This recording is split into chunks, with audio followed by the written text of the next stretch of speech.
Great. So can everybody hear me? Yes, we got you. I got you. Okay. Well, let's go ahead and get started then. Good morning or good afternoon, depending on your location. And thank you for joining us today. My name is Connie Dever, and I'm the manager of diversity and inclusion. Since we couldn't go to WFF since it was canceled this year, we wanted to do something special for everyone, albeit a virtual session, for those of you who are scheduled to attend. Rightfully so, COVID-19 has disrupted all of our lives in one way or another. Although these uncertain times can often test our leadership, it also creates an opportunity to demonstrate what quality leadership looks like. Joining me today are three amazing female leaders from across the organization.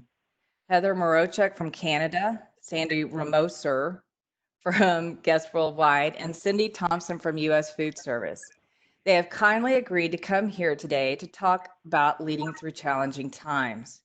So good morning, ladies, and welcome, and thank you for taking the time of your busy schedules to be here. So if you don't mind, I would like for each of you to take a moment to introduce yourselves to the audience. So Heather, why don't we start with you? Great, thanks, Connie. So my name is Heather Morochuk. I've been with Sysco for approximately 21 years. I'm currently the regional president for the Ontario North region in Canada. I really started my career about 21 years ago on the sales side of the organization and local sales, and I worked my way up through the local sales side. I then spent 3 years as an EVP in Sysco Toronto, and most recently moved into my current role 3 years ago as the regional president based out of Ottawa. I'm married. I have a daughter who's graduating high school this year, and I just wanted to take a moment and link everything going on. You mentioned this, everything going on with the pandemic, and there's just so much. And I wanted to link this back to the mental health campaign that we've been running recently. I just wanted to share a couple things about myself in terms of what I'm doing to manage my own mental health. So specifically for me, eating well and keeping active are incredibly important. They're two things that tend to slide for me when I get very, very busy. So I've been really trying to make sure that I'm getting out a couple times a day, taking my dogs for walks, and also just making sure I'm eating 3 good meals a day and just trying to stay healthy in that way. That is great. Thank you, Heather. And just a reminder to you and everybody else to get your pledges and your videos out there on the Sysco to Go app. We would really appreciate that and to show your support. So moving on, Sandy, would you like to go ahead and introduce yourself to the audience? I would. Great. Hi, Sandy Ramoser. I am the president of Guest Worldwide. I've been with Sysco for 4 years.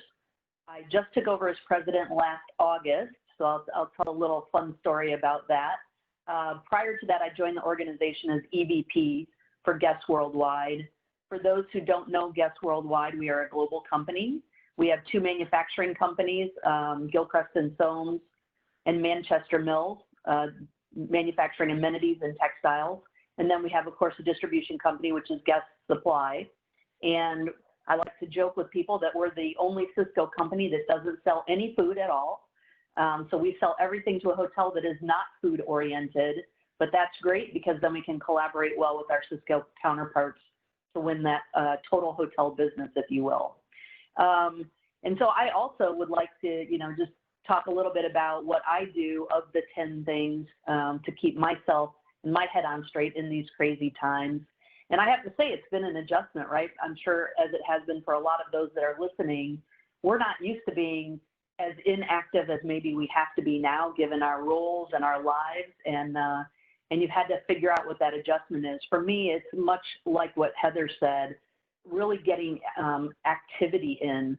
And that becomes a challenge every day, but every day I try to take at least a 1-mile walk around my neighborhood, and it's getting a little boring. It's the only thing I see, but that activity is really necessary for me to clear my mind and unwind a little bit. And I've also had to adjust, sort of my eating and drinking habits, because early on, everyone's seen the joke about people drinking alcohol more than they should and all of that, right? It's very easy to get into a sloppy lifestyle when you don't leave your house. So I've been very focused on eating well, making sure I'm staying hydrated, making sure I get activity, and it's definitely helped my mental state for sure.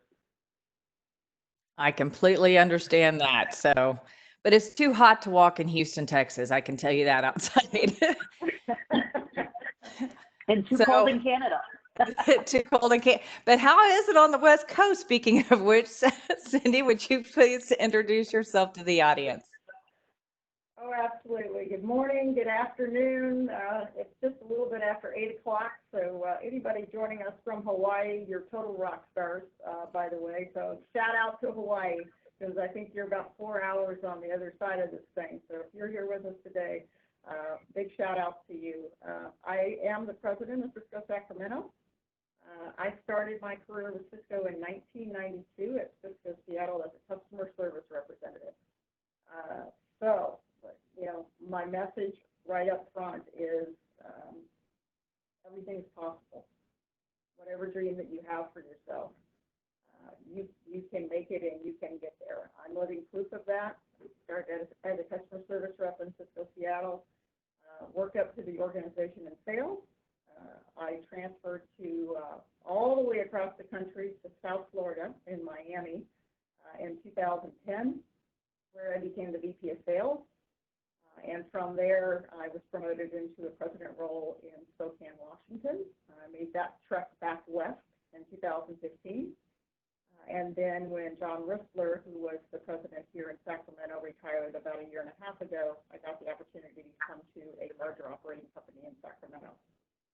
It is a sunny 72 degrees here in Sacramento today. So Heather, come on down. I know it's cold up there in Canada. We'd love to see you. And you know, what I would say about the feeding your mental health piece is really it's that keep in touch piece. Keeping in touch with my people and making sure that they're not feeling isolated is critically important to me. That and taking a break. I can find myself getting into projects and getting on Microsoft Teams meetings and all these things, and then I look up at the clock and 3 hours have passed by. So I've gotten to the point now where I set little alarms in my Outlook calendar to make me get up and go take a walk outside or just take a nice 5 or 10 minute mental health break. So I implore everybody else to do that as well. And it's great to be with you today. I look forward to the conversation. Well, thank you, Cindy. So I just want to let everybody know that we will have saved time at the end for Q&A. You can submit your questions in the Q&A feature. There is a box at the bottom of the screen that has a question mark, a blue box. Just type your questions in the text box and we will be able to read them and get to them at the end. So with that, let's go ahead and start. And Sandy, I hope you don't mind, I'm going to start with you. Can you describe for us how you are leading your team through these uncertain times?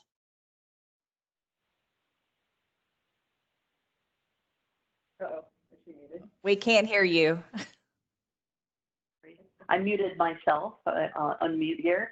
Yes, so, you know, this has definitely been, you know, everybody's heard the term unprecedented times. You know, I mentioned in my intro just a little bit about my start here, and I took over as president back in August. And in January, my Asia business was getting hit with the COVID virus. So we have an operation in China and we have an operation in Hong Kong. And both of those businesses were impacted right around Chinese New Year, and all of our associates were put into lockdown. And I got my first flavor for what was going to come here. And we actually did see that it was probably going to traverse the oceans and looked like it was going to be a pandemic. At the same time, I got a new boss. So I was 5 months into a new job, facing what we thought was already huge implications for our Asia business and maybe a pandemic. And now I had a new boss who really didn't know anything about my business, right? And my business isn't really very core to Sysco. So it required a lot of leading, not just my team, but a lot of leading even amongst the broader organization to help my team and to help our business navigate it. But I think the most important things that we took action on together was more communication. So the first thing was daily calls. Every morning I was on the phone with my team for an hour or 2 hours every single morning, and we were prioritizing what the most critical things were that we needed to be doing, keeping everyone focused on those very critical things, making sure everyone had clarity on what the expectation was, what the deadline was to get things done. I mean, there were a lot of things that had to happen quickly, but also in that it was more empowerment than ever. So once everybody was clear on what the objectives were and when things needed to be done, it was letting people loose to go solve for those the way that they wanted to solve for them versus holding their hand or causing a lot of check-ins to happen. So more communication, more clarity, more empowerment than ever. And I would also say more empathy and trust. Understanding everybody was adjusting to try to work from a different environment. I have folks on my team who have little kids and they're trying to have them be, homeschooled through computers while they're trying to do their job, while their spouse is now working from home as well. Or maybe they had someone who was ill and already impacted by this, or an elderly parent. So it was also leading with much more empathy and trust than ever before. And I really do consider that I am an empathetic person and have given a lot of trust to my team, but I found even more need for that in this environment. So, those are really, I think, the key things that describe how I'm still leading the team today. We're still having those calls. We're only doing them 3 days a week now, right? Some of the more urgent work has settled down, but I still think that all of those same tenets play out as long as our business is not back to quote unquote normal, right? And we're trying to adjust to the new normal. So communication would really be at the top of my list, and then that clarity and focus is right behind it.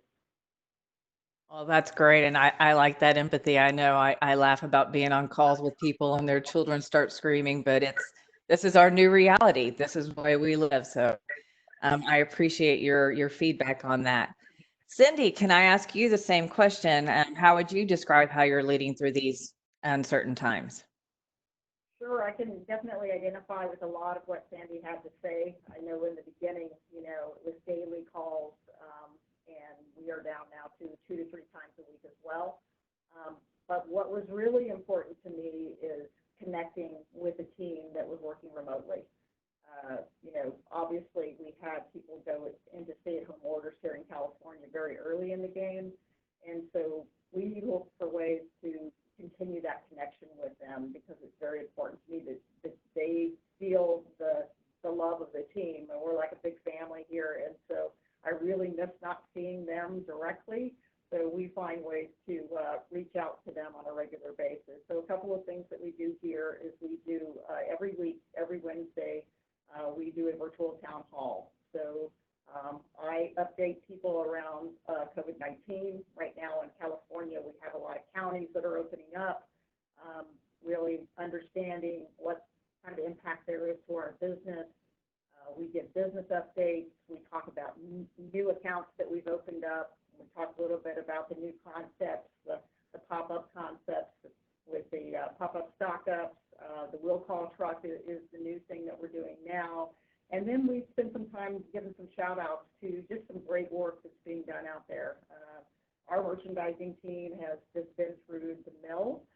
We dropped inventory down, obviously after things, kind of fell off, and now they're trying to ramp back up again because business is coming back. And they are a group that, can never make people happy, right? We either have too much inventory, not enough inventory, don't have the right things. So they've done a fantastic job, and I think, just letting people know how much you appreciate the stuff that they're doing is important. The other thing that we do is we have always done a newsletter, an associate newsletter, where we really do a lot of human interest stories in there, pictures of the associates, pictures of their kids, pictures of their dogs. We introduced somebody, like 25 things you didn't know about Cindy Thompson or somebody else on the staff.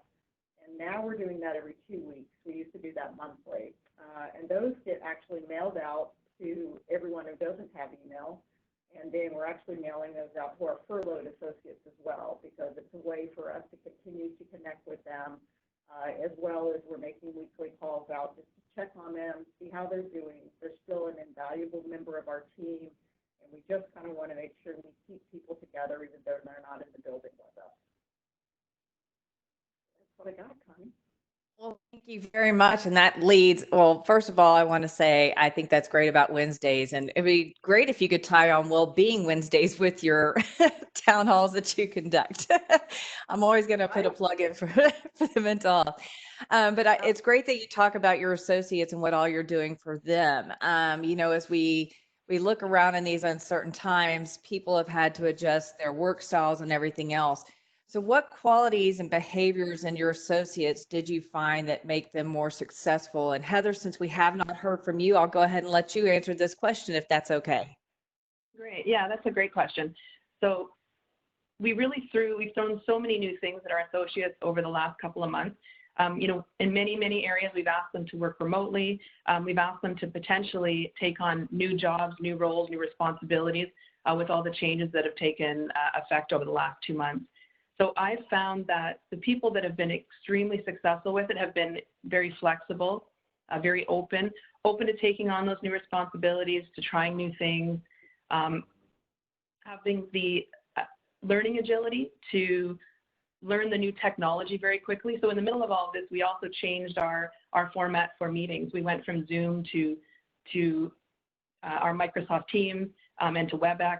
So in many areas, our people had to learn entire new technologies at the same time as moving their work environment. So we set them up with, home laptops and gave them new computers, and we asked them to learn something completely new on very, very short timelines. Another thing that I really saw in our people that has been incredibly impressive to me has been how innovative they've been. We've asked them to look for new revenue streams to help us drive new avenues for profitability for the company. And associates from all different departments, from all different functions, have participated in that, have supported each other on the different teams cross-functionally to drive those new revenue streams. And then the last thing I would say for our associates was accountability, just really taking ownership of the new roles. So even those things that we threw them in last minute, taking ownership of those and really driving those 100%. And then I'd say on the other side, there's also our leaders that have had to change the way they lead as well. So we have many leaders, supervisors, right up through the presidents themselves, that I believe there's been calm, courageous, and optimistic leadership from so many. The ability to make very quick decisions, and they're not always the most popular decisions when you're in times of crisis, but quick decisions, being decisive, empowering their people to take on more and do more on their own. Sandra mentioned, not being able to have the time to handhold and really just empowering our people to go and do things on their own and take those risks on their own while supplying that support in the background for them. And then I think for our leaders as well, it's been the ability to prioritize.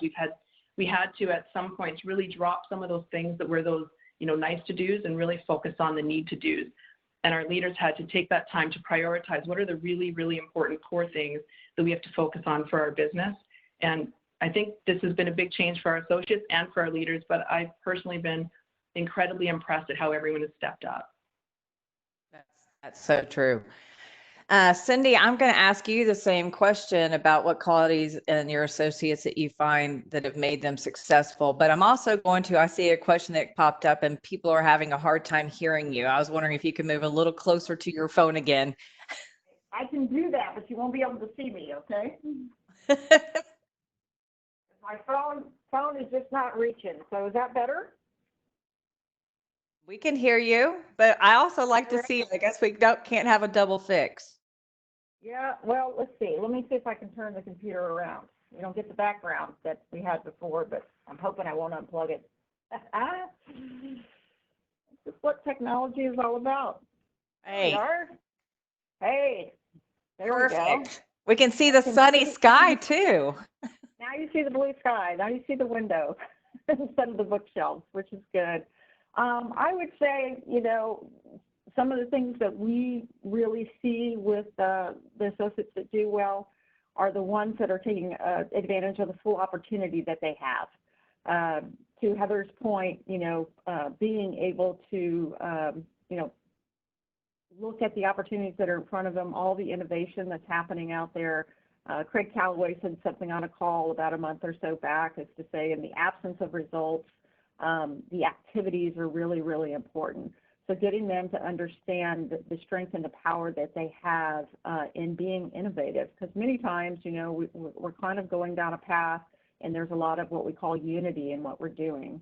We're in a time and space right now where bring me every BHAG you got, big, hairy, audacious goal you have, every idea that you have out there that can help us with revenue streams.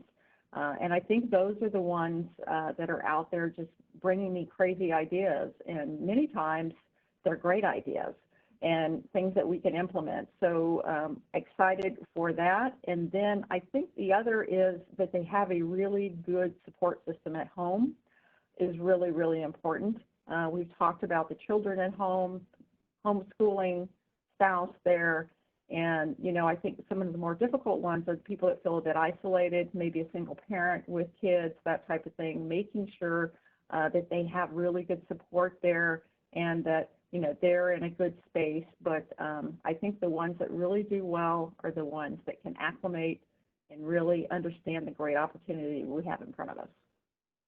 That is great. And it's great to see people bring in ideas and to have that environment where they feel that they can bring those ideas. And that's what we want to keep going, that momentum going even after this crisis. Okay, shifting gears a little bit. So this has really changed everybody. We've talked about it, how it's changed, leading your teams. But in terms of what we're going to take going forward, Sandy, I'll start with you. What has this recent event done? Do you think that it will change your leadership style going forward? But, that is a great question. I thought about that a lot and just how my behavior's already changed as a result of this. It's interesting. I thought I had a lot of different experiences in my background from different roles and different companies I've been with. And certainly no one could ever predict that you're going to be dealing with what we're all dealing with now. But I thought I had dealt with a lot of other challenges in my past, right? This was just at a whole new level. And what I really have learned, I think my biggest learning is this, there are a couple. One is really the importance of staying connected at a much deeper level with people during times of change. This is certainly a time of crisis, but it's also a time of change, right? Because we're all pivoting and having to make adjustments. And Cindy mentioned it earlier. I was the same way, like I was missing that interaction. I would send out an update to our organization, whether it be a video update or a letter, and I would have a dozen people send me an email wanting to share with me how they were doing, what was going on in their personal life, what was going on in their business, not folks that reported directly to me. And I thought, we've got to stay more connected. I need to know how these people are personally doing, how they're feeling about the business, how do we capture their ideas? And I started scheduling one call a day. I'm still doing it. I schedule one call a day with someone within our organization that doesn't report directly to me, just have a 30-minute dialogue. It's a very simple call. How are you doing? How's your family doing? How are you adjusting to your new working environment? I do ask the question, like, what do you think about the future of that? Would you want to work from home more often than you do now, less? I like to get people's perspective on that because I do think that's a whole new change environment we're going to be dealing with. And then we talk about the business that as it relates to our priorities as an organization and then specifically their part of the world and what they're doing. And it's been amazing for me and for them. I bring it back to that, staying connected at a deeper level during times of change, because every one of those calls allows me to have a deeper connection with those people, to keep them engaged. It allows me to understand what's happening in my business. Are people motivated? Are they not motivated? Where are we missing the mark? What's unclear, right? So that we can be better communicators. And also, I think it helps people deal with all the change because you can bring clarity in that one-on-one conversation that you can't in a lot of other ways. And I'm not saying it should replace the other ways, but for me, I think that this experience and taking that step and understanding how I can have so much more of a greater impact by having a much deeper connection with people during times of change, I will take with me forever from here. That is great. And I love hearing that. And I know that, as Cisco speaks a lot, we hear that people want more of that two-way dialogue, that two-way communication. And it sounds to me like all three of you have really embraced that. And that's something that I agree would be great taking forward after this crisis. And really, it's a great leadership skill for each one of you to have. So with that, I'm also going to ask Heather, so given all of these recent events, what's going to change in your leadership style? So there's a few things. One is I always felt that I was someone that was very open to the work from home environment, our work flexibility model. This took it to an entirely different level for me. I actually believe going forward that I will be even more open to really being able to take that work flexibility to a whole different level for all of our associates, because I think what I really saw in it, some people really thrive in that environment of working outside the office. Other people need the office and they want that structure. But for others, the difference in time that they've started work or the environment that they're working in, they're looking for that flexibility. So I think I will go into this much more open than I even was before, to seeing that this could be done at a much higher level than even I believed possible previously. The other piece for me is similar to what Sandy and Cindy have said, is that increase in communication.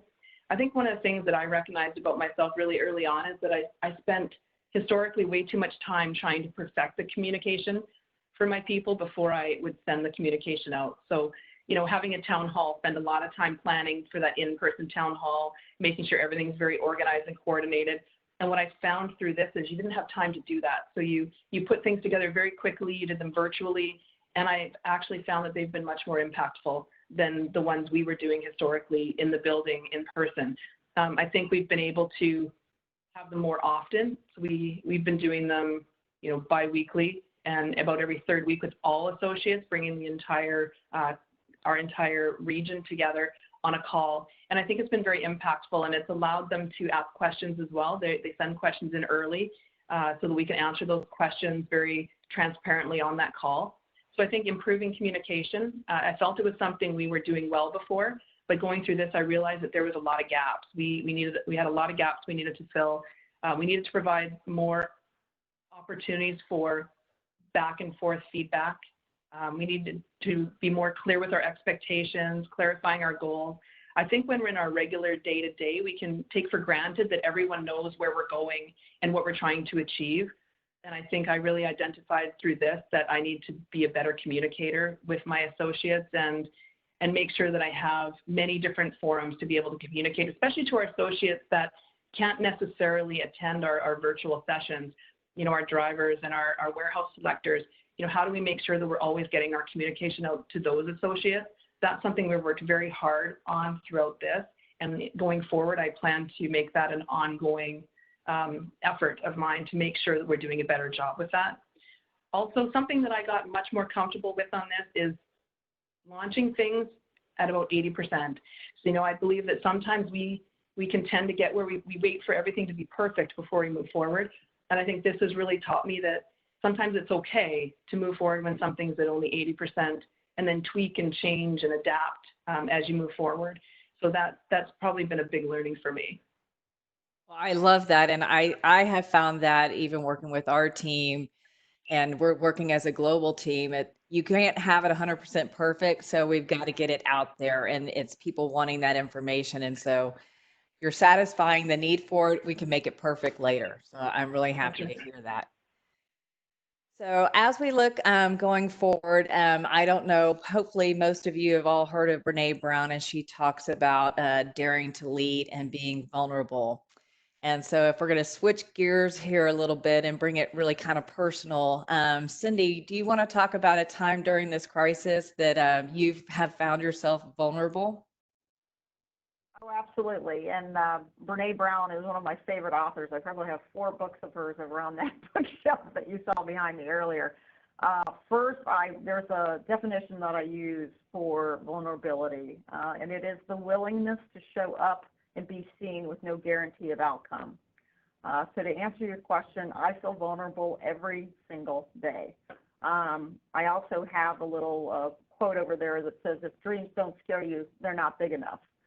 So what I'm trying to say when talking about this is the fact that you have got to take risks in life. So you have to feel vulnerable in your space and what you're doing. Heather just talked about us as women, particularly wanting everything to be perfect. The studies show that, when there are promotions out there, if we can't check all 10 boxes, we don't feel we're qualified. Men, if they have 6 of those, 6 of those qualities, they'll say, I'll figure it out when I get there. So I think the ability for us to stretch and to do things that make us uncomfortable is really important. And that's what vulnerability is all about. I make decisions every day that have a huge impact on a lot of people. And, am I making the right decisions?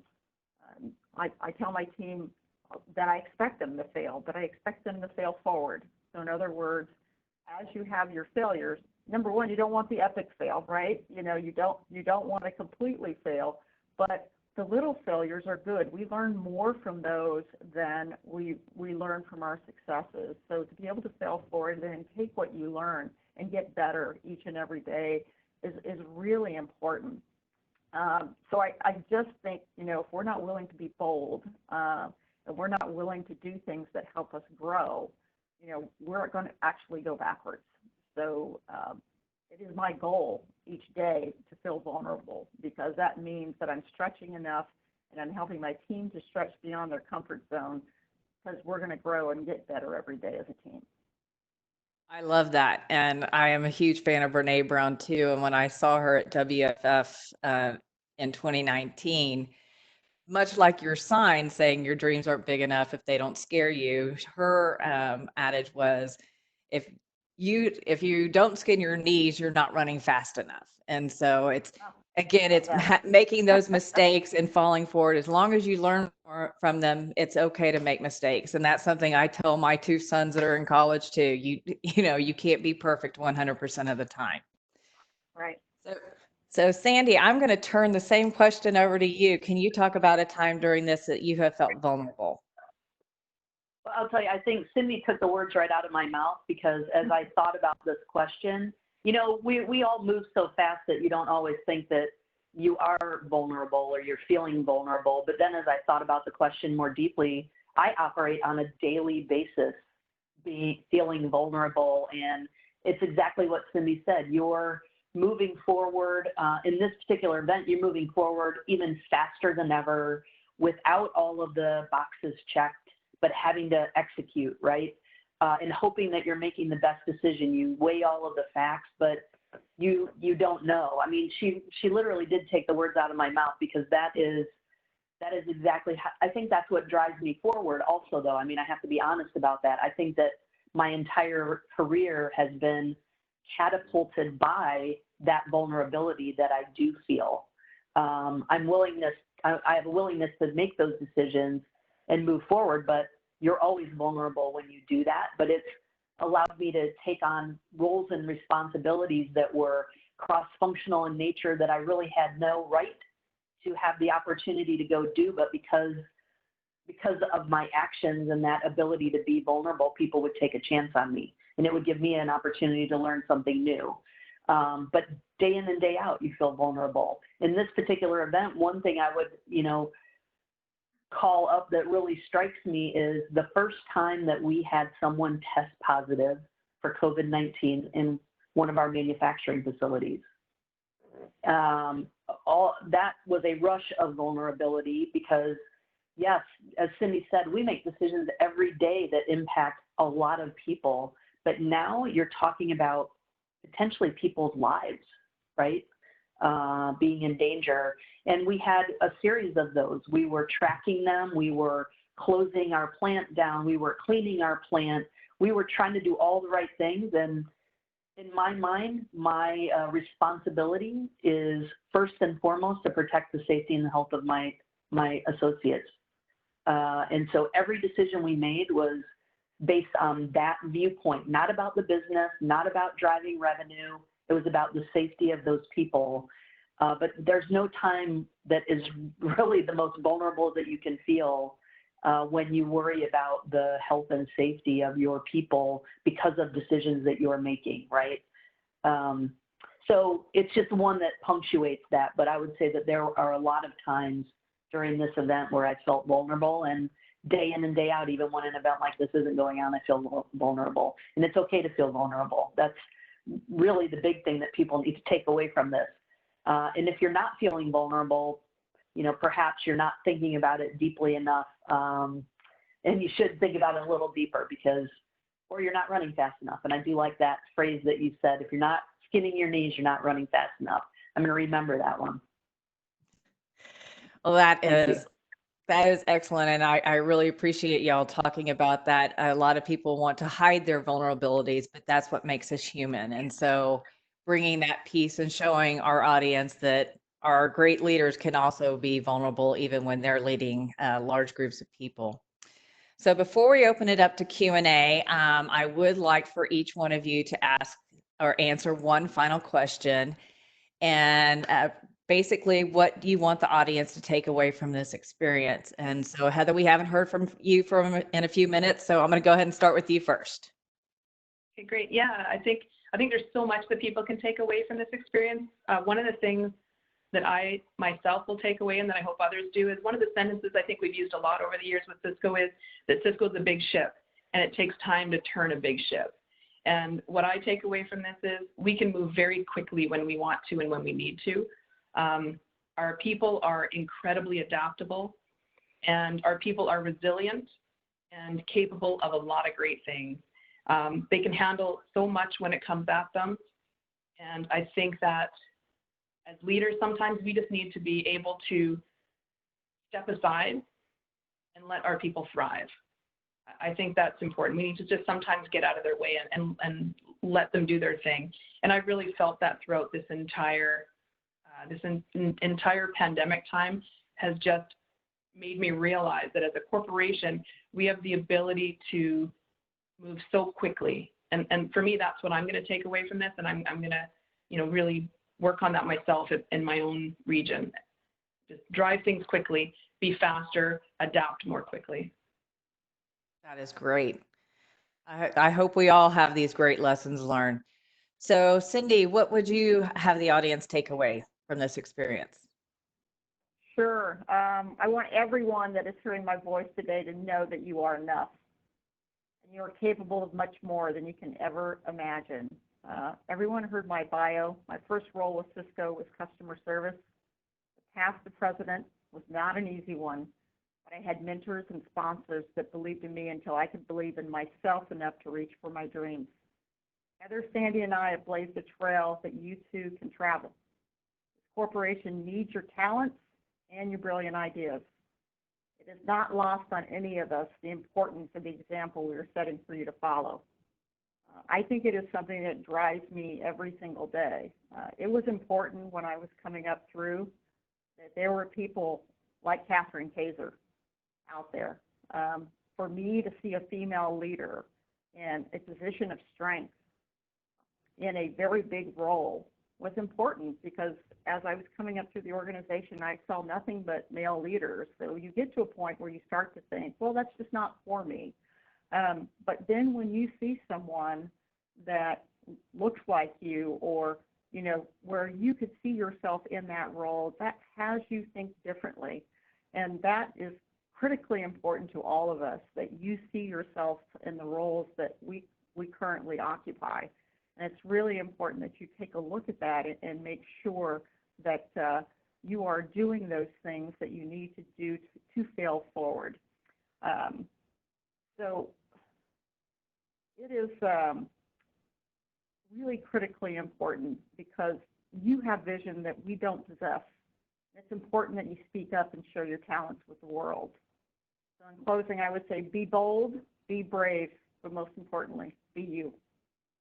I love that. Thank you so much, Cindy. That was awesome words. And I completely echo your sentiments of people want to see themselves. And that's something I tell my boss all the time. It's like people want to see themselves at whatever level of the organization. So I'm glad that you spoke up about that. Sandy, not last but not least, could you tell us about your takeaway from this experience? You know, I think Heather and you know, a lot of the things that I would say have been touched on. One, though, I would say is, you know, out of adversity, oftentimes becomes the new leadership for an organization. People step up in a way that oftentimes are unexpected, and it's an opportunity for everyone out there that's in our organization today to step up in a different way, be bolder than ever, take more risks than ever. Everything doesn't have to be perfect, but it really punctuates we as an organization have to change. Even if this event wasn't going on, we needed to change. What this event has shown us is we can do a heck of a lot more than we think we can, right? And we can do it faster, and we can be bolder, and we're not going to break the company, right? And we're not going to break careers. And we do need people to step up and be bold. And I think that people should sit back and look at what they see going on around them and what they're a part of and say, how do I take, I mean, we've accomplished, just think about the incredible things as a company we've accomplished in 8 weeks. It's amazing to me, whether it's me looking at Guess Worldwide or me looking at broader Sysco. But how do we look at that and say, how do we hold on to this? How do we make this a part of our culture, the way we behaved, so that we can all be successful, even more so going forward when we come out of this? Completely agree. And I think that that's a great way to look at it is let's take the great and keep it and keep that momentum going. And I know working on our team, we have a group of folks that are actually focused on that. So more to come. I'm looking forward to it. So we do have a few questions. I'm not going to assign them to anybody. So I will just let whomever wants to answer it go first, and we can have more people pipe in on that. Our first question says, our current business priorities are obvious and well communicated. How do leaders evaluate and communicate future business initiatives and goals in the currently disruptive market? I'll take it first, I guess. Unless, Sandy, you want to. Sandy, I saw you pop up there. So, want me to go first? All right, sure. I would say the example that Kevin Hurricane has set has been fantastic. I really haven't experienced a CEO that finds different ways to communicate with us like daily. I love the podcast. I love the video stuff that he's doing. His town halls I thought was fantastic. So I think, you know, from our perspective, we are meeting with our teams almost daily. It hasn't been quite as much in the last probably 2 to 3 weeks. It's kind of come off, but the business is changing every day. Here in Sacramento, we were notified at the end of last week that the USDA program, which Sysco hadn't gotten awarded any of that business, there was a company that had gotten awarded the business but was really failing at it. So very, very quickly, we had to pivot and start putting these boxes together. And we have to execute on, 2,200 boxes by Friday with retail pack size items in a box here that we have to pack. So, you can just imagine how quickly everything has to pivot. And what's interesting about it is our people have gotten to the point where it's like, okay, let's go. There's no question of where we're going. It's interesting. I always make sure that I'm kind of explaining the why to people. It's gotten to the point where they get it immediately. They're like, this is a great opportunity. Let's go. What do you need from me?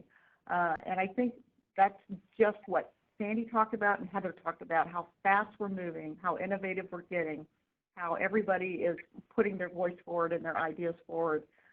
And I think that that's something that's going to continue as we lead into this new arena, because there's so many more business models than we had ever traditionally thought of for Sysco. That is great. Does anyone else want to take a stab at the communication and the initiatives?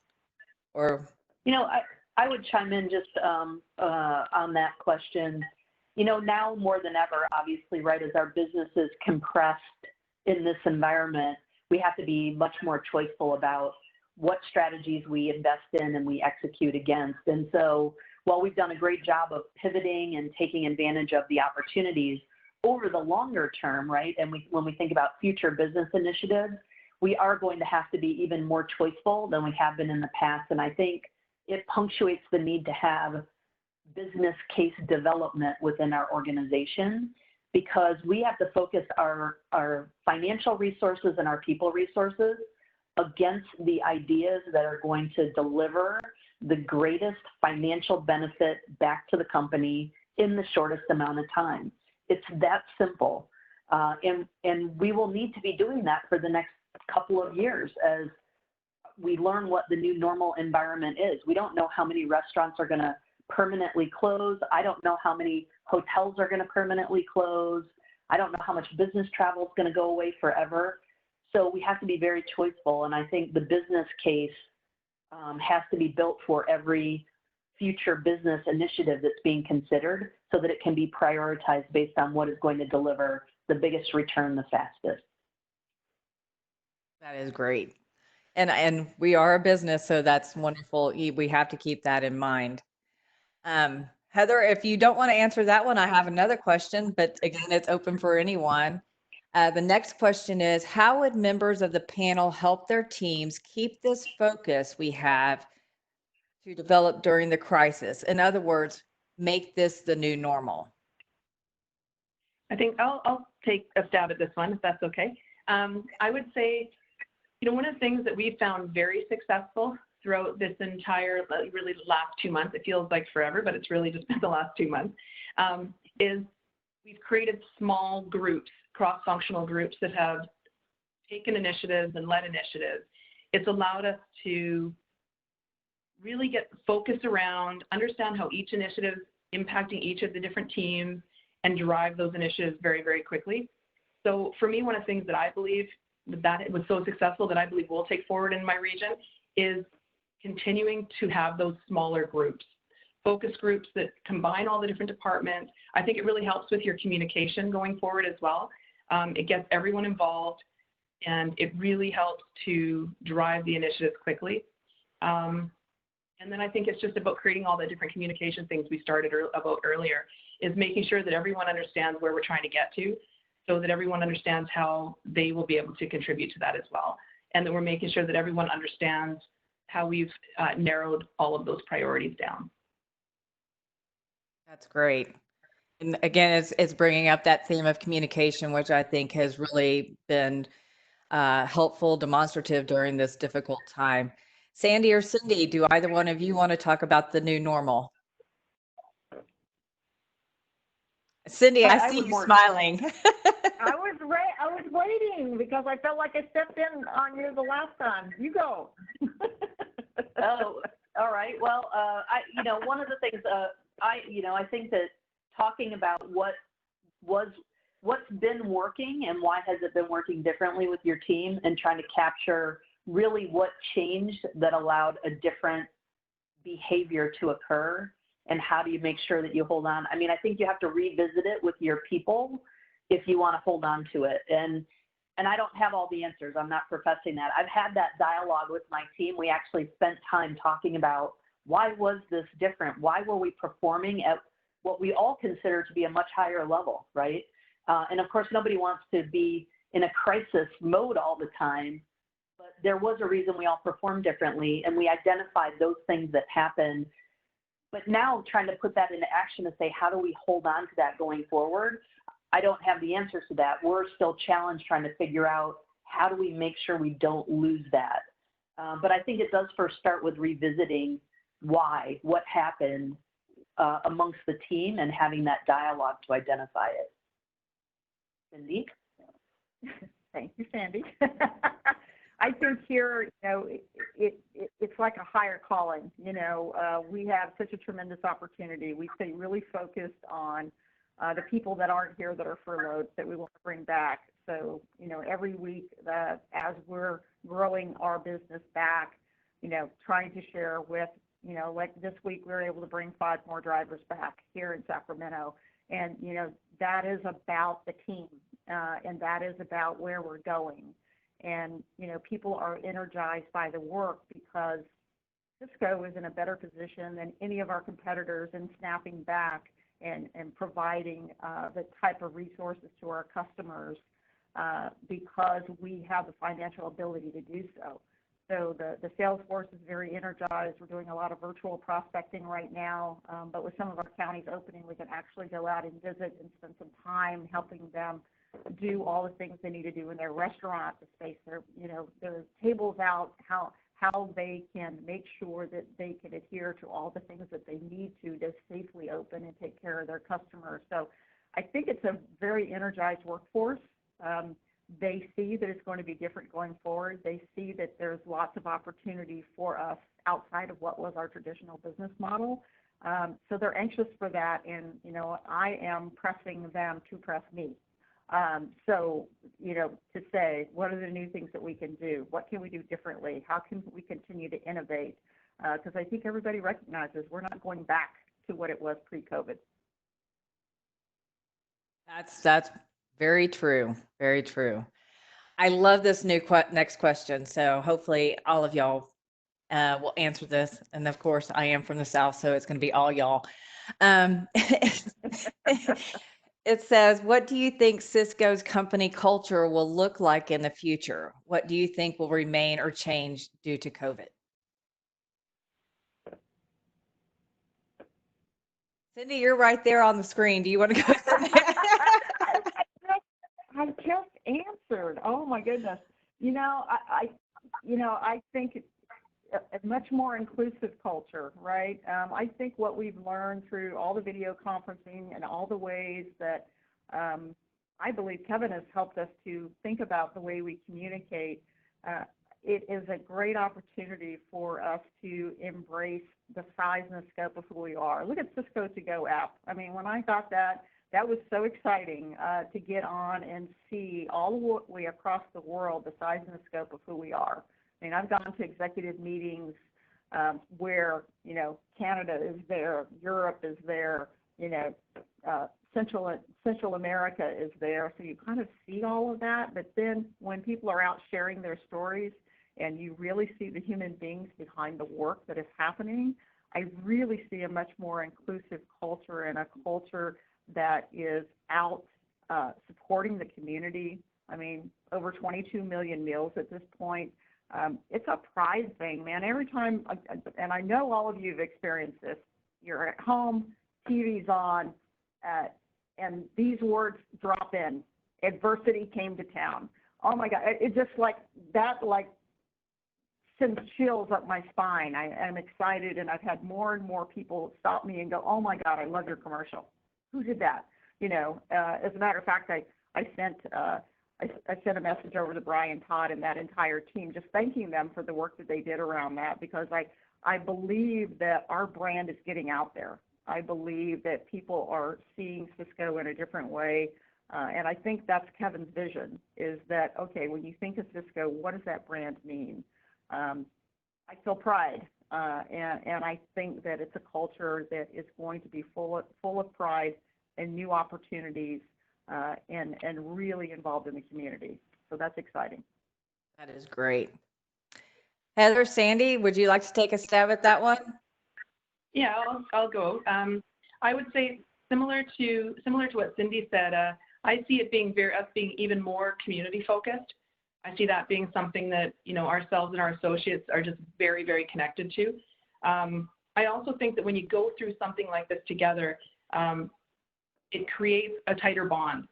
So I really see our teams just becoming very, very cohesive and working very well together, but also just emotionally just creating tighter bonds. I also think we're more empathetic. I think we're suddenly a little bit away from that, professional conservative side, and we've started to get to know people on a much more personal level. We see people with their families. I've seen my associates with their families who I've didn't know they had pets or didn't know they had kids, and now you've seen them with their families as you see the environments at home that they're working in, and I think it just completely changes who we are as an organization. I think it brings that empathy forward. I also think we've created a whole different level of openness about talking about mental health and well-being and the need to have balance. I believe that, in past years, we've always ran these campaigns, but I think this year it had an entirely different impact on people. I think because we're all feeling it and we're all living it. So I think that will be forever changed for us as well. And I completely agree with you, and taking a global perspective to all of these. And, that it's a thread that has woven through both conversations, but really having a global view that Cisco is a global company. And as our culture goes forward, I hope that it's even more so, and the Cisco to go up and just that two-way communication linking us. Sandy, would you like to answer it, or? Well, I know that we're right here at the time, so I just tap on two things to that. One is, I don't know what will stay and what will go necessarily, but I do believe that this is absolutely a point in time of pivot for our entire company and the future of our company in a very positive way. I think while this event is horrible for the world and our company in the immediate term, in the long term, I think this is going to change us in ways that is going to allow us to pull away from the crowd completely in the future. I can already see that happening, whether it's the communication that Kevin has brought in, that openness and transparency to dialogue, or whether it's our focus on health and well-being, or it's our desire to be bold and take more risks. We're seeing all of these points that are just telling me that we are taking definitively a different and far more positive direction.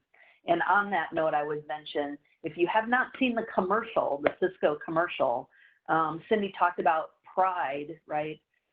You couldn't be more proud of being a part of this organization than when you watch that commercial. No matter who you are, that commercial just says pride, right? And it just brings that out. So if you haven't seen it, watch it.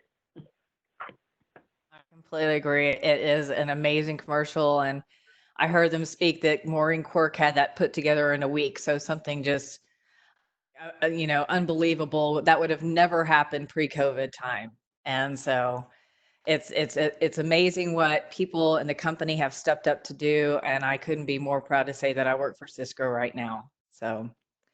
Well, it looks like we are literally at the top of the hour. I want to thank you three ladies for coming out here and speaking to everyone. It has been an amazing experience. I hope that next year it goes back to a little bit more normalcy with all of this. But as always, we're happy to hear from you. I want to say thank you to our participants for joining us. This will be, it is being recorded, so we will make it's available to other people in the organization. So with that, I thank you all and have a great rest of your day. Thanks, Connie. It's been an honor. Thank you. All right. Have a good day. Thank y'all. Thanks, y'all. I love it.